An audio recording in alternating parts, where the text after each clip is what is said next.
Pagdating sa trabaho, walang inuurungan si Senadora Miriam Defensor Santiago. Matapang at palaban ng senadora. Walang minimintis na salita kapag may binabatikos. At pagdating sa pag-ibig, mukhang wala ring pinalalagpas si Santiago. Sa UP Manila kahapon, ginamitan ng senadora ng kanyang pamosong pick-up lines ang mga estudyanteng naroon. Pagbibida ng senadora, makikita raw sa kanyang alma mater kung paano umibig ng totoo. Ang taong nagmamahal ng tunay ay parang matalinong estudyante na kumukuha ng exam. Hindi siya tumitingin sa iba kahit nahihirapan na. Pero tila galit ang senadora sa mga salawahan sa pag-ibig. An earthworm has 5 hearts.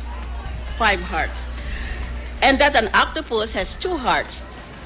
Ngayon, kapag may